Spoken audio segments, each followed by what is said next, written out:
I'm DJ. And I'm Andrew. Welcome to the One Shots Tavern, a TTRPG podcast where we seek out new ways to tell your stories through different systems and games. And today we have the pleasure of interviewing the co-founder of Start Playing Games, as well as Total Party Chill and Actual Play Studio, Devon. Thank you so much for being with us today. Thank you. And thank you for also allowing Valentine to be here. She just got back from the dog walker, and she's very needy right after the dog walker. So yeah, this is her podcast premiere too. That's exciting. Okay. We're moving, and we're finally getting access to our dog after a while because we've been in an apartment temporarily that we haven't been able to have her with us. So my kids are so excited. I can only imagine. And I really appreciate the both of you asking to have me on. I know that I fit the bill. I had the beard, I had the glasses, so I know I was a shoo-in as a attendee. Yeah, definitely. I mean, we talked a while back, and we were like, we really want to just speak more with people from Start Playing Games because DJ got involved as a professional GM there. He's been doing that full time for a while now, and we just are excited about the platform as well as just kind of hearing more of your story in the hobby. You have a lot of irons in the fire. So if you want to just give yourself a little intro here and like where you started and some of your history and starting with Start Playing Games, you're co-founder. So it's grown quite a bit. It's an impressive platform in terms of the fact that it's hit like what I see as like a pretty solid saturation point in the community. So if you guys don't know about it, check out Start Playing Games and get playing games right now. This is going to be a heavy shill episode, so we're big fans. So yeah, tell us about your story and kind of how you got to where you are right now. Yeah. So I got started playing tabletop. I was actually pretty young. I was like 5, maybe. And it's because my mom was reading me a Choose Your Own Adventure book that had a dice rolling component. So this is like one of those OG solo games. It was like D6s. And I remember just falling in love with the cover. It was like this fantasy cover with, like a Pegasus, a unicorn and some orcs and like this princess. And I was like, what is this?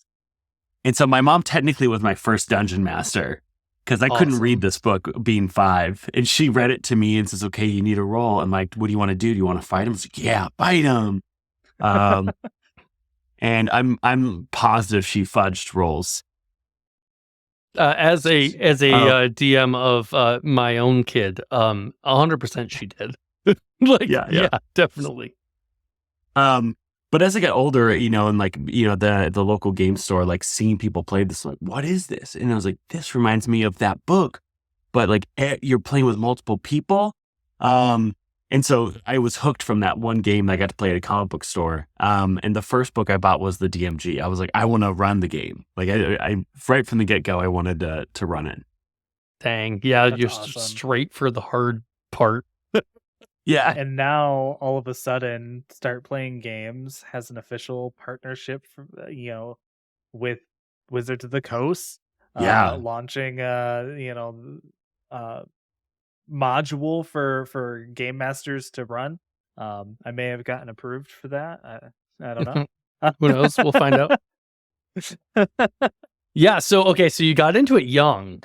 So what was your, I guess like, saga, our shotgun version, I'll give it for me briefly. We started in 3.5, quickly switched to Pathfinder, lived there for years.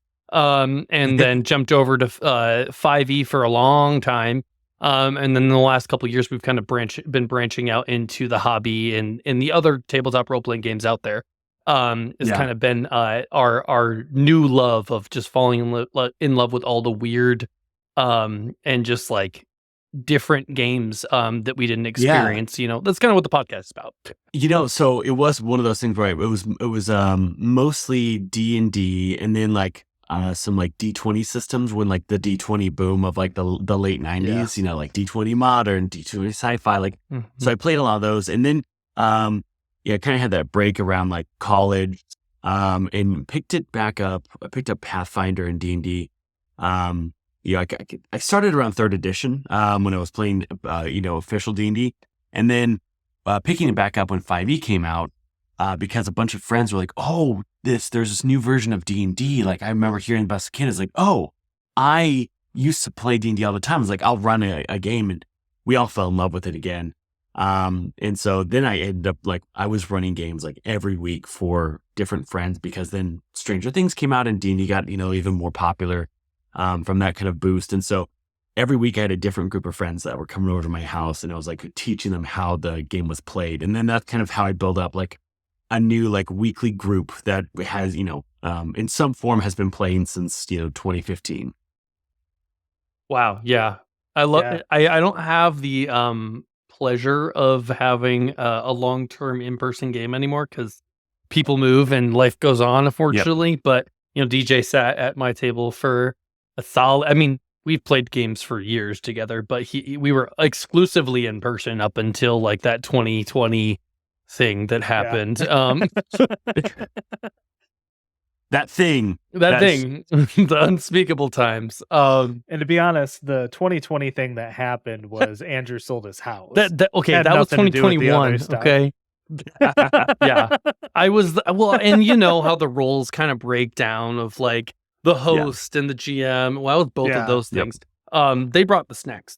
But yeah, once that shifted, I mean, people were already moving and hours away, and so it was just getting more difficult. So we definitely don't have the pleasure of doing the in-person games as much. But on that note, kind of a little segue here. So you played for a while, you were in 5e and stuff. When did Start Playing Games, spring into the picture for you? Was that solely your idea? Did your co-founder come to you with the idea? What was the genesis? So it's a wild story. I'm ready. It actually started because a friend of mine who works at Twitch came and played in one of my home games. And this is a group that we had been playing for, 2 years. And he was like, he loved D&D. He didn't really play it a lot, but he loved watching D&D on Twitch. And he worked there and he consumed a lot of it. And afterwards he said, "Hey, have you ever thought about streaming your games? This is better than a lot of the stuff I watch." And I was like, "Oh, that'd be really cool." And so I started looking into like, what would it take to like stream a game? Because we're all in person. Like everything I saw online is people remoting in. And so, I was like, oh, it'd be kind of expensive. The space, the equipment. And it's actually really hard to like figure out how to do that in person. And so, and that same week, someone I was running I learned to play game with some friends was like, "This is awesome. I think my coworkers would love this. It'd be cool if you come to my work and run it for my team." And in my head, I say to myself, that doesn't sound fun. That sounds like work. And before I could even respond, he said, "Our budget for events like this is like $500.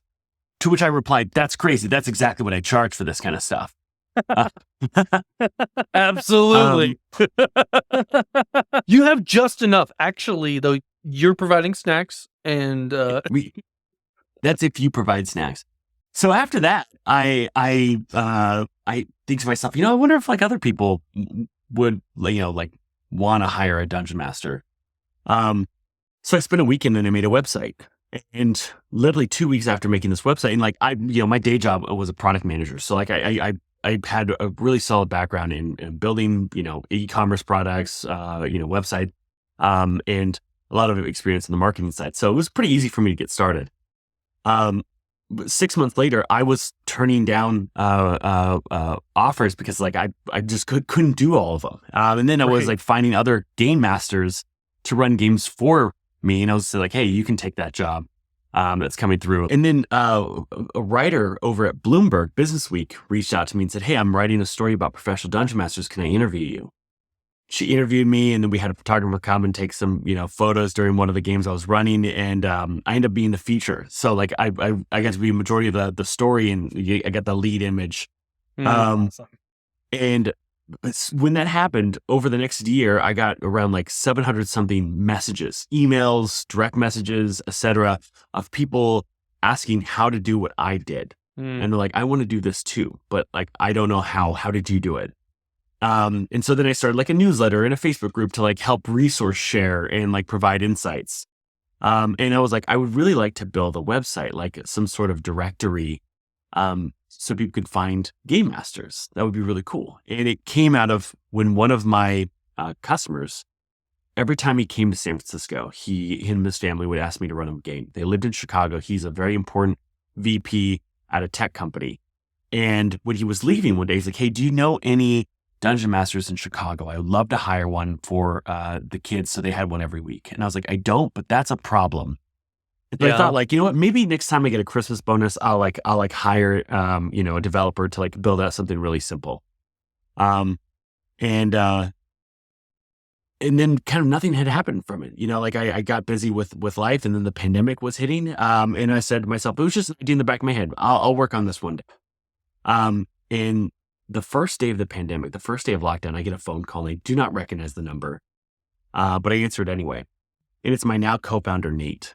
And he starts asking me questions. Like he kind of calls me with the guys that he wants to hire me to run a game for him and his friends.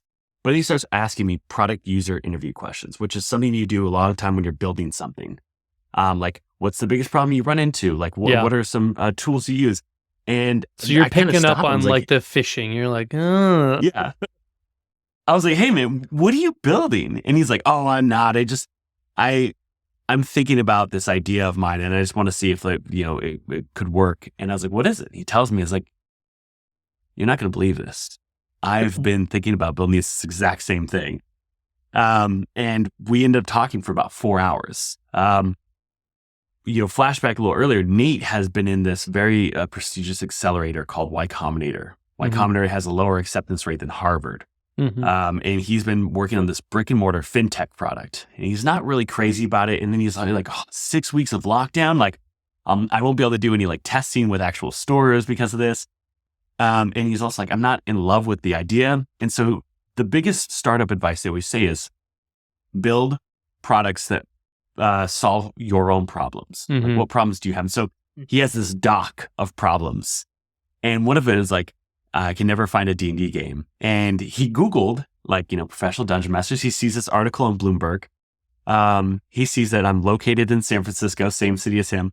And then he goes to that website I built and calls the number on it. And that's how we met. And we were on that phone call for 6 hours talking about what Start Playing could be. And we literally were bursting with excitement. And the next day he calls me up. He says, do you want to be my co-founder with this? And I was like, absolutely. And that's when we started. That was actually March 18th, 2020. That was we just had our meet-iversary a few days ago. That's awesome. That's awesome. I mean, it's the classic case of like, I had that idea too, but like you guys did it, right? Like there's so many people. It's like everybody would say like, oh, I wish there was like a Tinder or there was an Uber for, like, and then it's like, boom, now there is.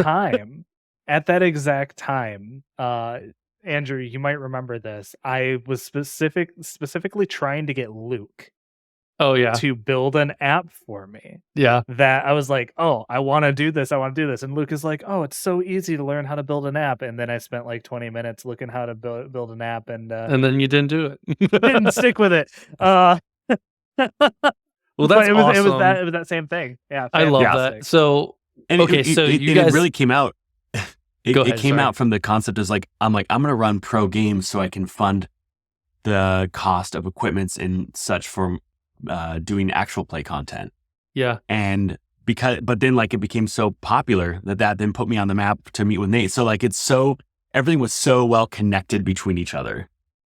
Okay. So you bring up actual play stuff, right? So you also founded Total Party Chill, correct? And that's your baby? Yeah. So how did that start? She's at least a toddler now. Right? What was your initial inspiration for that? And then like what made you take the leap of actually saying, well, no, we're going to actually stream high quality, in-person content? I think it was a great excuse to like also be able to like justify our games. Yeah. It's like, well, now it's a production, it's a classic millennial, like monetizing my hobbies. But there was something about I love projects, but there's something about like, hey, can we actually make this into like some form of entertainment? And we would share on Reddit early days of like, oh, we did this at our table, and we'd show photos of the cool stuff we'd make, and people like, what? That's so cool.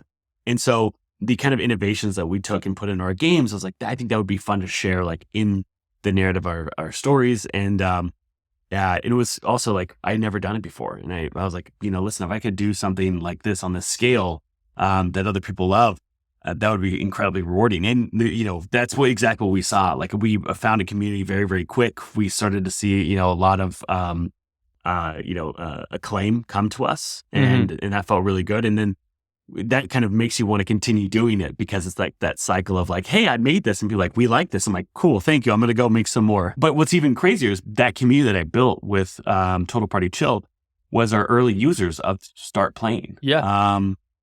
Like I would ask free ads. The community members. Yeah, well, I was like, hey, do you guys? I'd be like, hey, do you guys want to play in a free game? Like, we want to figure out like how this works. And so they were our beta users. So, Total Party Chill. So it's a physical podcast studio location. Yeah. What are the logistics behind that? Because that is always been the one dream. of the most interesting things. Right? Like, every state needs a Total Party Chill kind of thing, in my opinion. It's a lot of like spreading your surface area I think it was one of the things that makes you lucky. And what I mean by that is, the more people you meet, the more things you do, the more places you are, the more likely you are to find yourself in a chance of serendipity that like benefits your hobby, your passion, your career. And so, there's the idea that there's a lot of people in tabletop RPG, like industry, or like the creator side, right? Knowing all of them is really great, but you kind of get the same opportunities that all kind of come about. So, when I would say to people who are working on tabletop stuff, we're going to try to also like spread your surface area out to like people who are on the fringes of the community or aren't even in it, because those are where you're going to find new opportunities to grow beyond like what the community has currently. There's kind of like a finite resource of players and people. And that's why a lot of the Total Party Chill cast have never been big streamers. They're all kind of, people from Broadway, people that, are professional dancers, like at the ballet kind of stuff. Like, we're finding these people that don't have that to kind of bring in, to expand the surface area. And the way we found this was, it's actually a buddy of mine who has a beautiful studio, and he leases a part of it to us. And we kind of met him through professional jamming. It wasn't through the tabletop, industry. And it was kind of like, he's an artist, and we had some friends that were artists, and he's this wonderful sculptor. And so, but before that, like, we had, it was a room in an old apartment. I had moved out of my apartment. I turned my old room into a studio, but it's like 700 square feet. It was a massive room. And before that, like, my old work had a podcast studio, and they said you can use it on the weekends. And so actually every weekend we would bring all the equipment in, and we would set up a set, and then we'd break it down after filming. We did that every week, and that was brutal. Oh, it's hard enough to go in and tear down and put up your D&D setup every week. So to add the AV aspects to it, and to absolutely, I can. Yeah, I mean, our listeners don't know, but we were troubleshooting for like 20 minutes just to get things set up for today. And that's not even in person. I'll house it sometimes and like do the podcast, and it's like, crap, okay, I got to bring all my things with me. Well, and you got to set up for your whole week of games, like if your house sitting right, off exactly, because I'm running 5 paid games a week, so absolutely. So it's like, gotta pay attention to that, make sure that my players are receiving the exact same quality as they would if I'm at home, right? Gotta keep them happy. What a great professional dungeon master. I try. To be fair, listen, the thing that I've found while doing the game mastering for hire, and here's the secret. Here's a secret that none of the other game masters will tell you, but they'll talk about it in secret behind your back. Yeah. And it's that the players are so important to making the experience work. Yeah. And I have the players in my games, like, yes, they pay me 100%, right? They pay me. They're some of my closest friends. Yeah. Now. Here's the thing, I pay my buddy when I go to his restaurant. Yeah. Right. And Like every third time, right? But like, because I always bring people in, so he's always, letting me eat for free. Sure.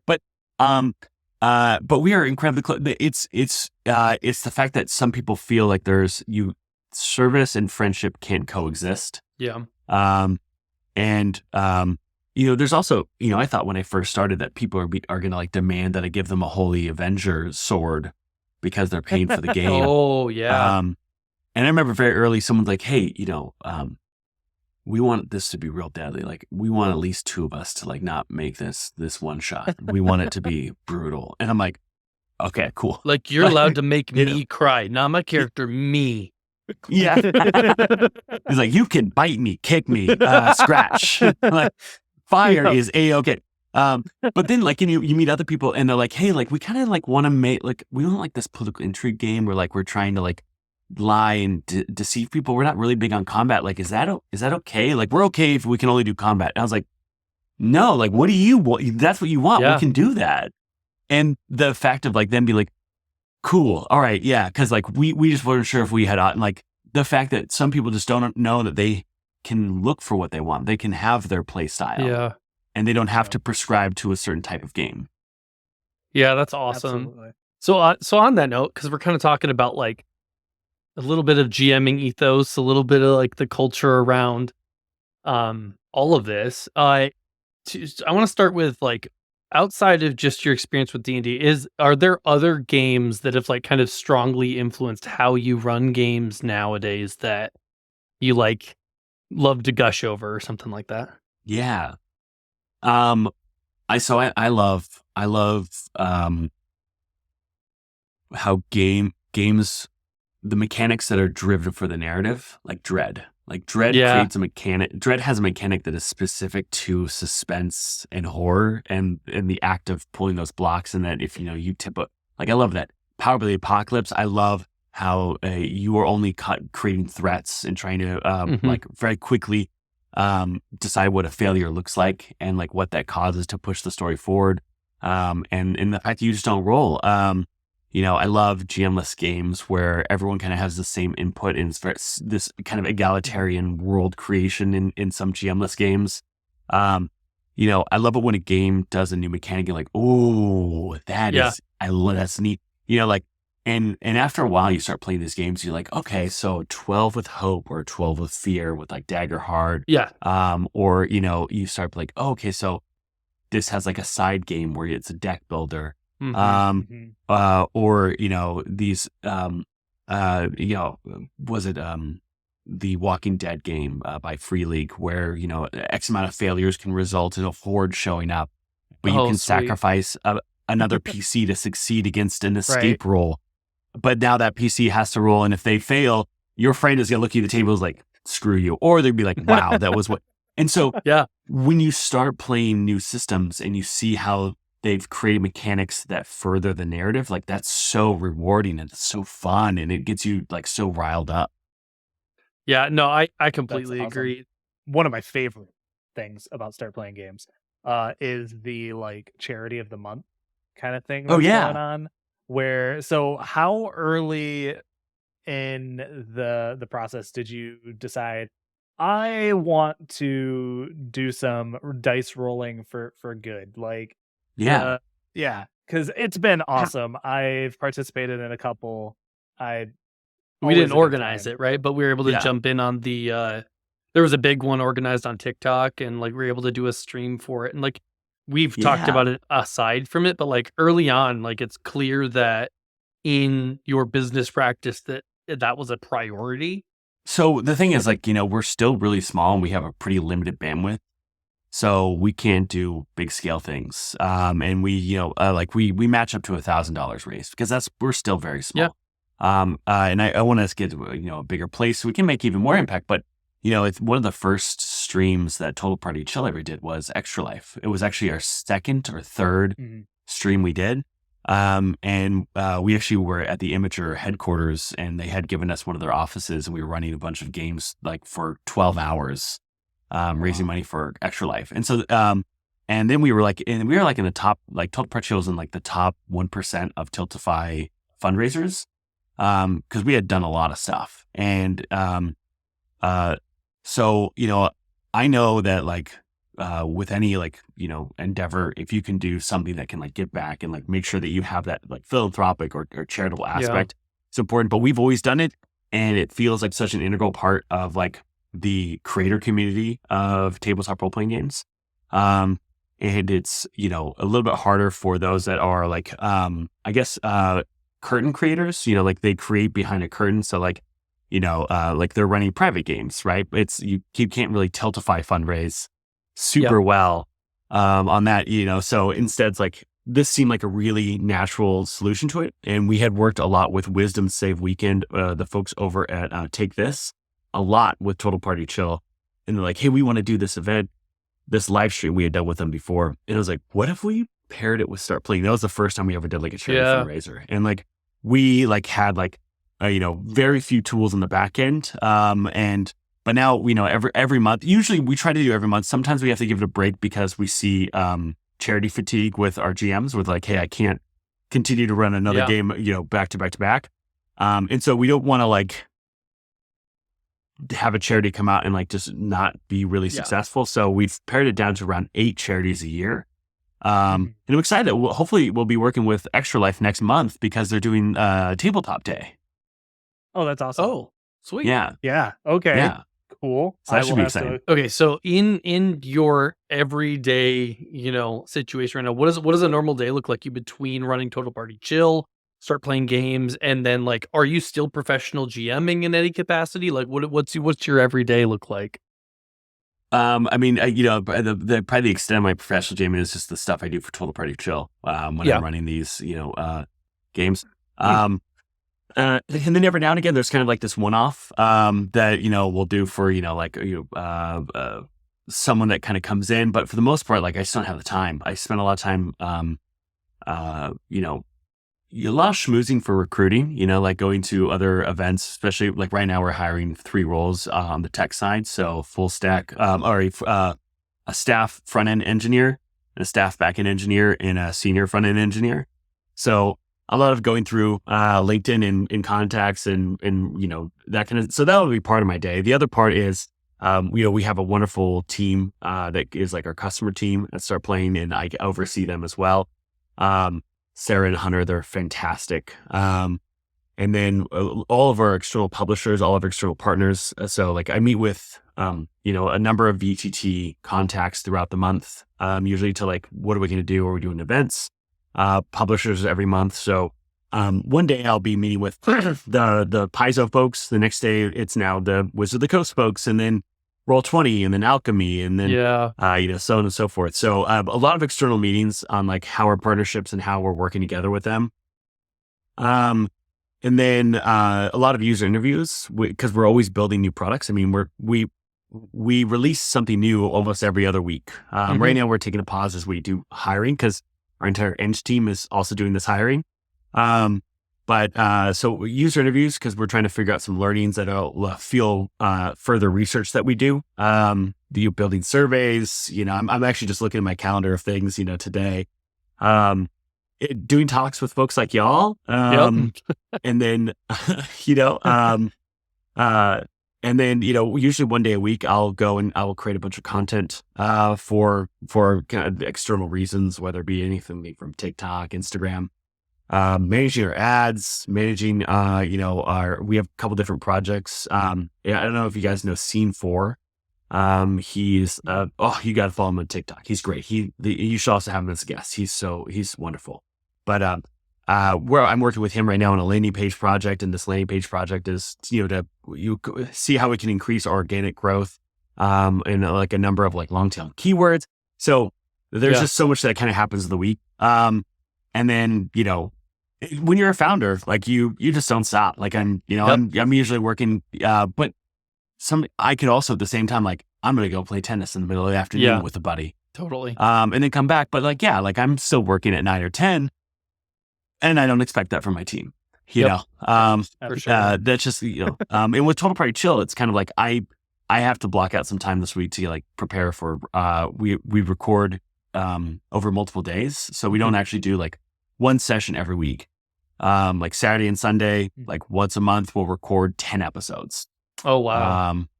And so we'll film for 10, we'll be in the studio for like 8 to 10 hours and we'll film, like 5 to 6 a day.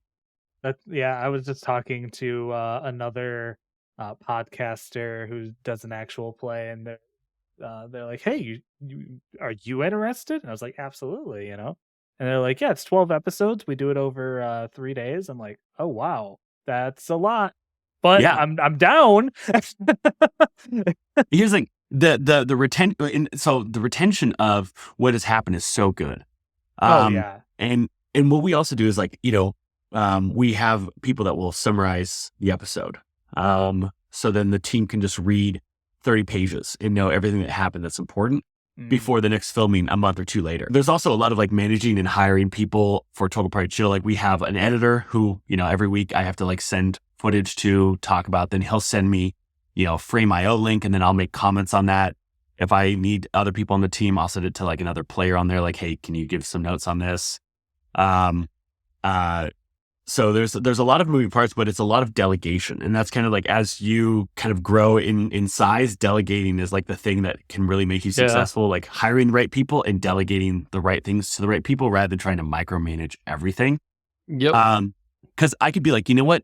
I could watch this entire thing and say like, episode 12, 30 seconds in, like, can we find a different sound for that sword?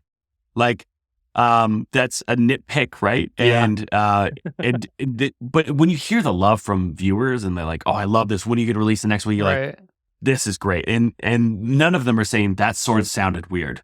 Right. My editor is so amazing. His name is Slava. He is so skilled and he puts out such great stuff. His soundscaping is like better than anything I've ever done. And that's awesome. Here's the trick. If you want to hire an editor, here's how you do it. This to anyone listening. What I did is I went to Upwork and I said, this is what I'm hiring for.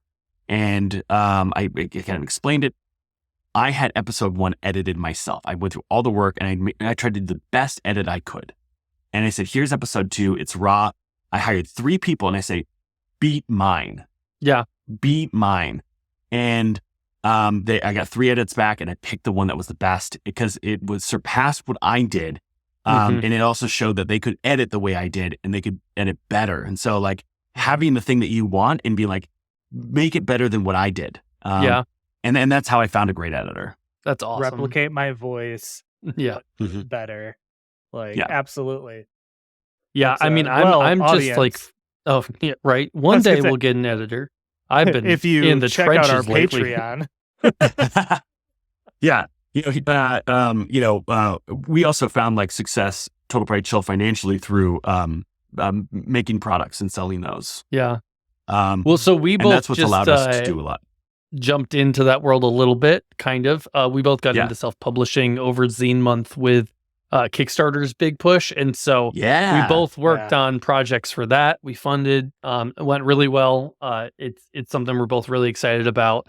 And like, that was sweet to finally see some financial success for a creative project. And it's the first time that like I now, to your points about hiring people, that I'm able to like start reaching out to people in the community and being like, hey, I'm looking for an editor. I'm looking for artists. Yeah. Like I do art, but I don't need to do all the art for my book when I'm also writing my book. Right. And so it's the first time that I've done that. And like I've hired other people and worked with people on projects before, but like not on something that's my baby. And so like, it's been really freeing and really exciting to know that I've got another set of eyes on stuff and contributing like something that I wouldn't normally bring to the table. Exactly. I just like giving talented people money. That too.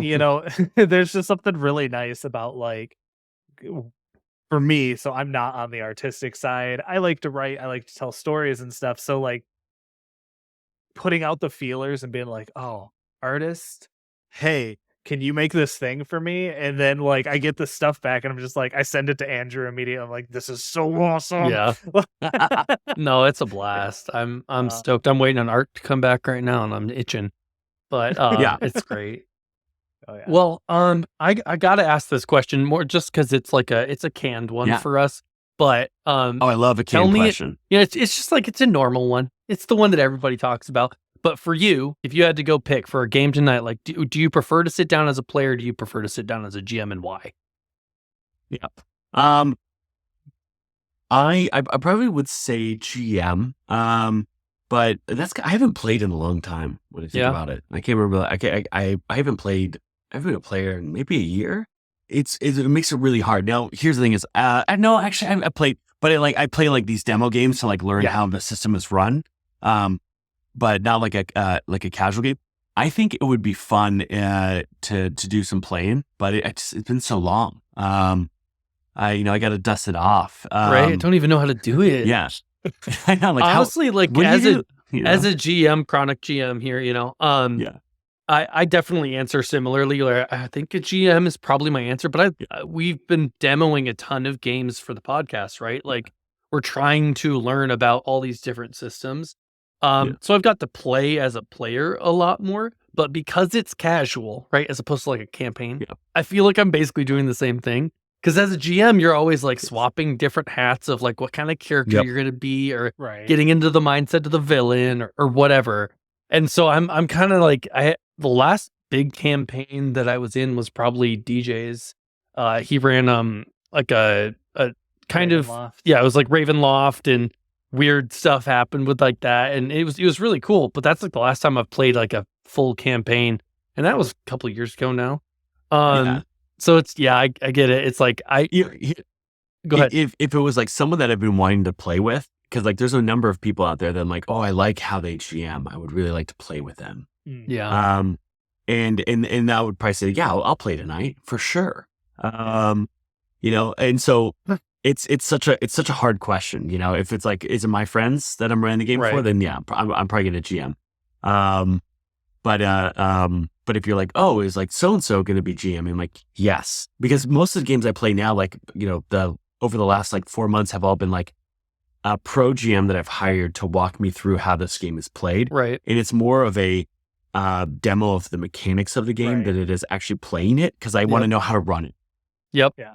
I think that's like when you jump into a new system that DJ was making this point the other day. It's so hard to evaluate a system by just reading the book. Like, and like, it's totally possible. That's how I started in a lot of systems, like where I was like, all right, I'm going to learn this book front to back, and then I'm going to run it for my friends. It's another thing to like have sat at a table and experience it first and be like, oh, I get why this is different. Like this isn't just D&D with furries, or whatever, like it is more than just that, Yeah. I definitely so I was reading through the Daggerheart playtest materials, right? Yeah. And like Andrew and I are getting completely different things out of that. Yeah. Because like he is understanding, and I'm like, that sounds interesting. I really would love for someone to run it for me so I can experience it, Yeah. Because my brain's just not processing all of this information that is seemingly disconnected for me. Until it comes together. Until it comes together, and it's a product for me. So absolutely. Have you gotten a chance to play Daggerheart yet? I'm just out of curiosity. I have. I played at I didn't play the open beta that's out now. I played at Gen Con last year. Oh, okay. And again, that definitely felt like that did feel like I was playing like that still felt like mechanics. I feel like a con game, especially a playtest one, is like we're here to learn mechanics. It didn't feel like a casual around the table at home, or like, jumping on with a pro GM for like, a bunch of other people like doing this, like, hey, we're going to narrative one shot. Definitely felt like we're all going to kind of learn this game today. There's going to be a little bit of story, but like we're mostly here to learn how this game's played. Yeah, right. For sure. Yeah, absolutely. I want to hear your cell, because I have to do this cell all the time. Yeah. I want to hear your cell. Turn on shill mode. Go full bore. The paid game master. Yeah. And I want to hear how you explain it. I'll tell you how I explain mine afterwards. To skeptics, but yeah. What's funny is I almost never talk to skeptics. And it's mainly like and it's mostly online, right? There's a lot of people like, I would never pay for a GM. Why would I pay for a GM? And I'm like, okay, that's fine. Okay. Like there's plenty of people who do but like if someone says like, hey, like I don't understand, like why would you pay for this? Because like a lot of people they've got their mind made up, right? And a lot of it comes from this fear that they feel they're going to have their friends taken away from them and their table, and the GM at the table is like, you have to pay now. And it's like, or not, or people that don't value the concept of someone else's time and labor, and that they are putting in labor, and that labor should be compensated. So a lot of those people I don't engage with, but when someone's like, hey, like I saw a great question the other day, and I made this video, I've yet to post it, but it's like, hey, I don't know anything about D&D. Is it normal to charge, or like why is there a cost? I was like, this is a great like question. And what I say to that is like, the time that it puts to make it, to actually make a game on the GM side is high. If your friends are doing it and we're all doing it for free, if life gets in the way, life will get in the way, and the game will not be prioritized. Right. It's one of the first things to go. If I need to pick up an extra shift at work because I'm behind on something or I need the money, I have to. The leisure things are the first to get cut. And so that's one of the reasons why people love a professional dungeon master, is that is prioritized for them. The reliability that the game's going to happen is much higher because they are being paid for it. The other thing is, there's so many people I've heard about being in games that are not their most favorite, but they're like, well, I couldn't get any other games, and so I'm going to just kind of put up with this. And there's a player in there that is friends with the GM, and it's not the greatest experience, but what else can I do? And a GM is there to make, like a pro GM is like invested, like just like you said, like everyone, DJ, everyone at the table matters. Your players are so important to it. So making sure that everyone vibes, so that's another part. And then imagine, and I'm actually seeing this. This is something that Brennan was telling me. Brennan, who's also a partner of Start Playing and an advisor, Brennan Lee Mulligan. We were talking about this. He's like, imagine if you went to the movies and the person who's doing the movie knows your name, and in the middle of it is asking you, like, what do you think should happen next? Like that. That's amazing. And when you think about the cost of a movie, here in SF, it's $19 for a ticket. It's $14 for popcorn. Even in Indianapolis, it was $16 for a ticket. It was $8 for a large popcorn. So there's $24, and that's even before gas or Uber to get there. If you're going to buy anything else, so we're already at $24 just going out to a movie. That's 2 hours of someone else's narrative, right? But you get to influence the narrative. You could choose how that story goes, and you can do all for the comfort of your home. You don't have to travel anywhere.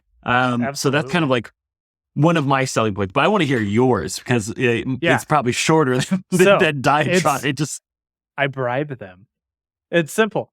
It's funny because it's anybody who's taken me up on the offer of like, listen, yeah, sure, I charge $25 a seat per session. Yeah. But if you really want to see how this goes, $5 for the first couple sessions. If you like it, then I'll switch you over to the full price. If you don't, then that's all right. And so far, out of like the 4 people that I've had do this and basically question me on it, one ended up in a nice bartering situation. So like, discount for them, and help on my end. But the others, they all became full players, and they're super engaged, and they understand now.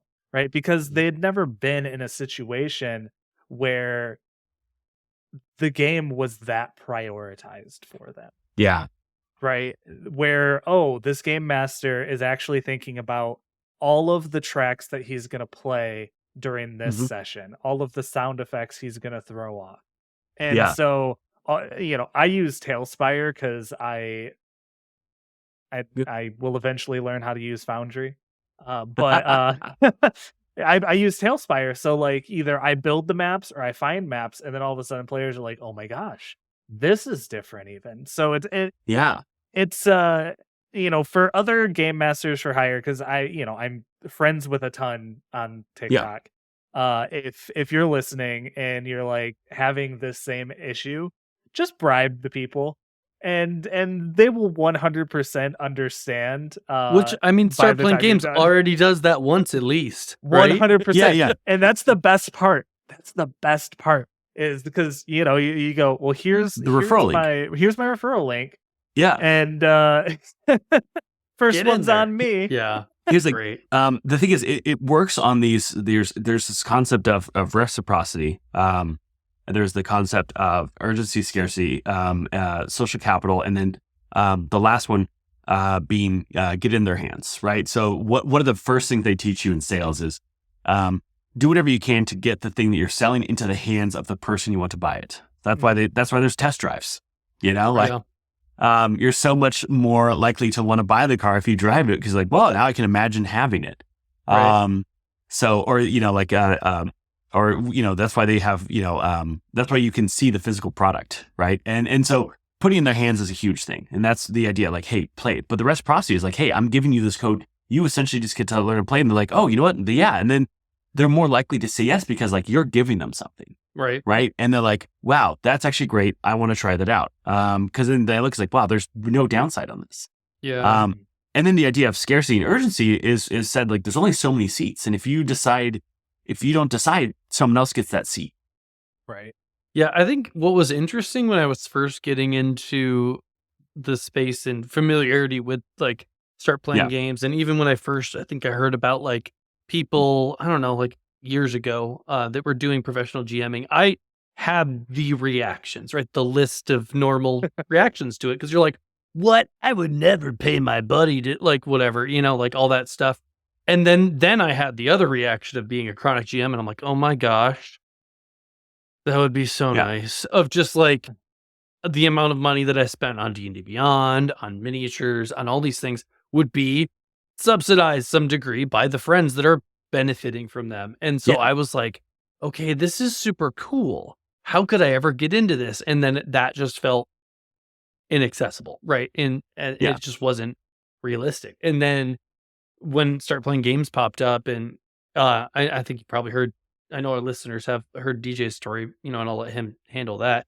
But when he had a job shift and started doing this full time, I saw him ramp up, and then it was just boom, saturation. I've got as many games as I need in a week. And I was holy crap. I can't currently do it. I'm full-time dad right now. I've got limited time, right? And I want to be able to do it in the future. But seeing, and this for the listeners too, seeing how much success people have been able to step into, and it's not easy. Not everybody is successful on your platform, I would imagine. I've listed a couple one-shots before and then not gotten a single sign-up, which is part of any sort of business. Yeah. But also one-shots are so much harder for brand new GMs. Yeah. It's one-shots are there's this aspect of one-shots where if you're brand new, people don't know well, I don't know if I want to play with this because no new you reviews. Have no cred. But campaigns there's more people looking for campaigns than one-shots. Around 80% of daily bookings are for campaigns. Yeah. That's crazy. Yeah. So, it's one of these, because it's that thing that people want reliable, they want consistent, they want ongoing. Yeah. And so they're going to put more thought into that, and you'll see them to also take more chances on a brand new GM with a campaign more than a one shot. Yeah. And then you lower your price point, get a foot in the door, which was my issue when I started, right? Because I was I'm going to list a bunch of one shots because I know I can commit these times. I don't have the ability to run regular games right now. And that's why I figured it fell flat. Which also, by the way, again, just shilling for Start Playing here, which we're not sponsored, by the way. But basically, you guys have coaching kind of calls for new GMs getting into this. What are they called? Yeah, the webinar, the onboarding. Onboarding. That was so helpful. Actually, it made me not feel. No, you're good. Here you go. This is. Andrew started critiquing my stuff. Because I went to the webinar before him, and so I'm here's what you got to do. There you go. Did you? It's not mirrored. Did you do the onboarding? It's because it's the number one question I would ask people when they first came to Start Playing, because it came out of the idea that we realized that man, there's so many people that just don't know how to use a site or the best path to success. Right. They're just joining and they're just throwing stuff up there. Also, they're GMs. They're not marketers, right? I had experience in the marketing space, so I was able to figure some of that stuff out. But the discouragement still hits you when you put time into something. I want to do this, and I want to see if it's successful, and nobody reacts to it at all. It's another thing for somebody who works at Start Playing Games to get on a call with you, take questions, walk you through stuff, and be hey, this is how you can see some success. This is where you might not. Here's some things to try, and That's awesome. Like to have access like that is such a huge thing for stepping into any kind of like essentially careers, like self-run business like this. Like you are a individual that's starting a business when you jump into professional GMing, and to have essentially like a soft coaching webinar on the front is huge. One of the things that helped me a lot too was like, you know, it was mentioned in the onboarding, but it was like, leave your games up, right? Like, don't delete it if it's not getting the traction that you're expecting, right? Because you know, I've had one up. I've been fishing for Tuesdays for a while, and I was about ready still, and you know, it's just an extra game. Want to pull in some extra money? We want to buy a house, but and then all of a sudden, last night we're watching a movie, and then I look at my phone because, of course, I'm that guy who has to take care of business in the movie theater. Apparently, don't do that, listener. And I saw, oh, I got somebody just joined my Discord server. Who's this? Check my email. Oh, hey, he just joined my game. This is fantastic. And it's been wonderful. Because like I've got disability. I'm not going to go into that. Some of my players have disabilities as well, and some of them are on disability, and so they were like, hey, how's this work? How does becoming a game master for hire work? And you know, do you think I could do it? And I was like, absolutely, I think you can do it. Like I already know that you're incredibly creative, you're a great player. I've seen that you've got the setup. You show up to my game every week, right? You're reliable. And so all of a sudden, you know, they start doing game mastering for hire. And for them, all of a sudden, there's an extra bit of financial freedom that they haven't been able to have because like they're physically injured or they're unable to go into an office and work.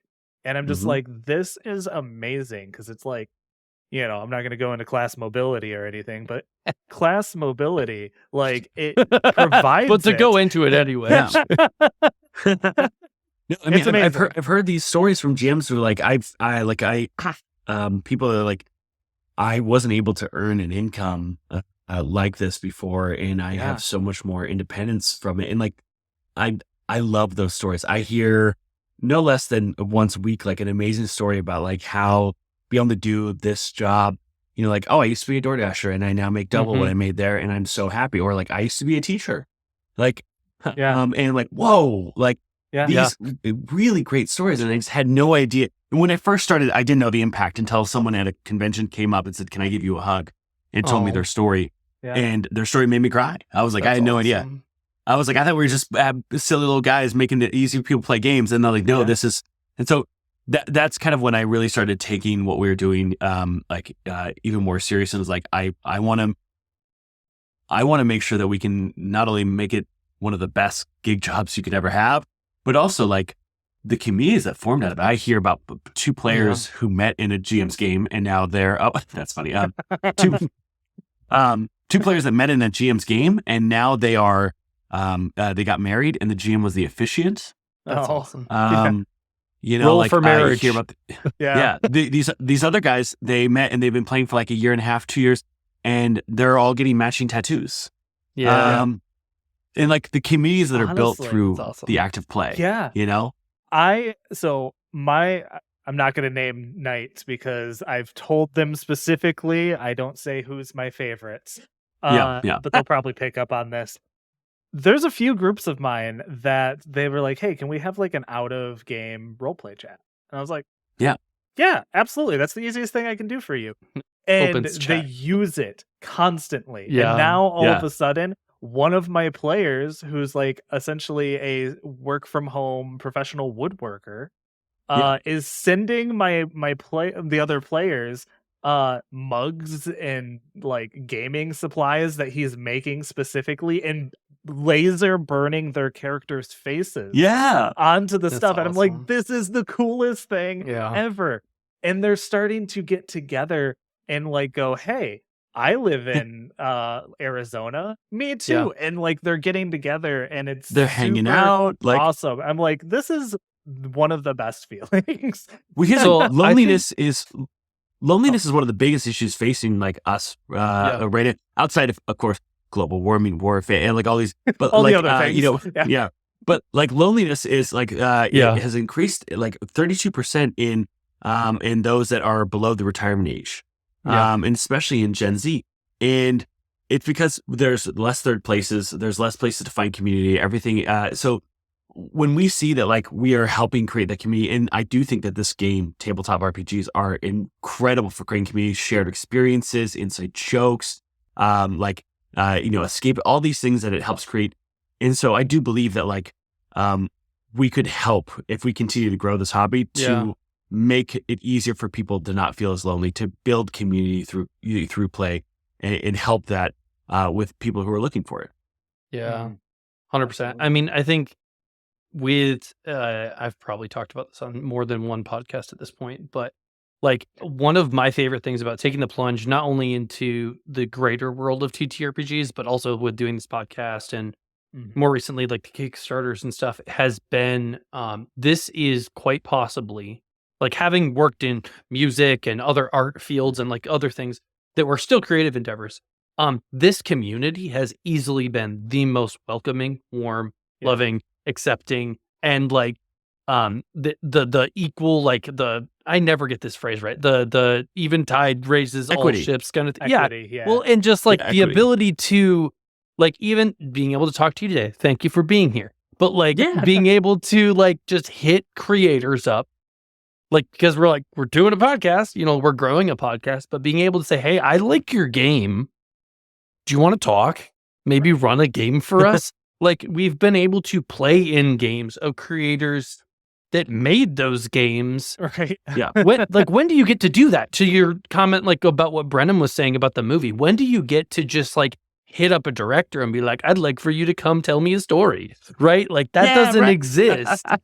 But like, not only is it available through stuff like Start Playing Games, but it's also just like this community, you can just hit people up, be like, hey, like, maybe don't just go for like the big name GM that you see on a stream, you know, but the community is so ready to like lift people up, like getting into self-publishing for DJ and I. It's like being able to reach out to other people and then be like, hey, yeah, do this for your Kickstarter. Hey, yeah, do this for publishing. Hey, yeah, do this for, like, make sure you get an editor that does X, Y, Z. You know, that has been wild. And I've never, like I said, DJ and I both, like, were, you know, diehard trying to get into the hardcore, you know, metal scene back in the day. Don't look it up on the internet. And basically just like, we tried so hard, but like, we were met with, like, just in the community side, it wasn't great. It wasn't, there are great sides of it for sure, but like, that wasn't easy. It didn't feel accessible like TTRPGs has felt. And it really, happened once we decided to actually pretend to be professionals in the space. Yeah. And it's great. And it's amazing because, like, in a few weeks we're going to be going to Chaosium Con here in Michigan, and like, we're going to be meeting up with some of our like Michigan TTRPG buds that we met online doing this. It's been fantastic. Absolutely, just love it. Well, on that note, I just want to say thank you so much for being here, and also thank you for creating Start Playing Games. It has been awesome to not only see it grow in the community, but also make like games so much more accessible. And for like DJ having a career doing that now, like, it's been so cool to see it as a tool in the community, because it's something everybody wanted and everybody talked about we needed, and then nobody built it. Yeah, I mean, here's the you know, like, a biggest shout out to my co-founders, Jared and Nate, because, you know, like, I'll never. I've done some solo founding of stuff before, but you really need a team, and like, I'll do anything with these two now. Yeah.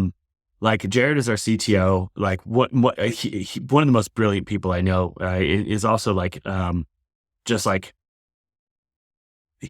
a great quote of his is like, never ask me if we can do it. In this sense, is this something that's possible with tech? Ask me how long. Oh my gosh. You know, like, and I murdered the quote, but essentially, it's like, everything is possible. There's nothing that we can't do. It's more like, what is it going to take to do it?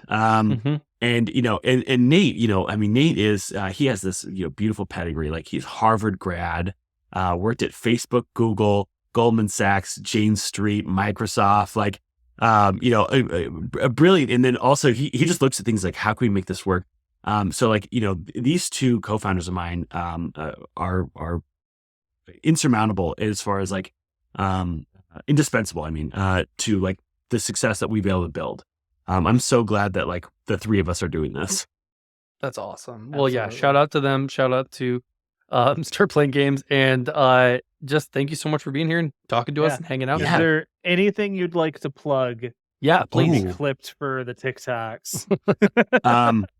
Well, I mean, listen, if you're looking for a D&D group or any other tabletop RPG group, you can find your group, your game, or your game master over on startplaying.games. And if you're looking for a new actual play, the second season of This Game is Cursed is out now, or it will be by the time this airs, which is a story where 4 friends get Jumanji'd into a game of D&D and have to finish the adventure to find their way home.